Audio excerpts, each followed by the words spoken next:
আজকে আমি তোমাদের সাথে শেয়ার করতে চলেছি একটা রেসিপি। তাহলে চলো তোমাদেরকে বলি আমি কি রান্না করেছি আর কিভাবে রান্না করেছি। তো প্রথমে একটা মিক্সারে আমি একটা পেঁয়াজ, 4-5টা কাঁচা লঙ্কা, একটু সর্ষে নিয়ে সেগুলিকে ভালো করে পেস্ট করে নিলাম। তারপর ডাটা আলুগুলিকে কেটে ভালো করে ধুয়ে রেখে দিলাম, মাছটাকেও ভেজে রেখে দিলাম।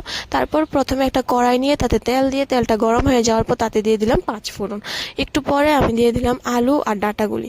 তারপর হলুদ লবণ দিয়ে সেগুলিকে ভালো করে নাড়াচাড়া দিয়ে ঢেকে রেখে দিলাম।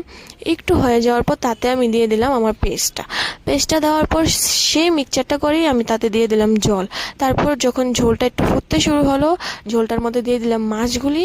একটু পরে গরম মশলা দিয়ে আমার তরকারিটা হয়ে গিয়েছিল রেডি। তো সত্যি কথা বলতে গেলে তোমরা যারা আগে এরকম খাওনি তারা অবশ্যই একবার ট্রাই করে দেখতে পারো। আমার ঘরের তো সবাই পছন্দ হয়েছে, ইভেন আমার অনেক ভালো লেগেছে। তারপর আজকে রাতে না আমার বাবা শুধু আমার তরকারিটা দিয়েই ভাত খেয়েছে, জানো তো, আর অন্য কোনো তরকারি নেয়নি। তো কেমন লাগলো আমাকে অবশ্যই কমেন্টে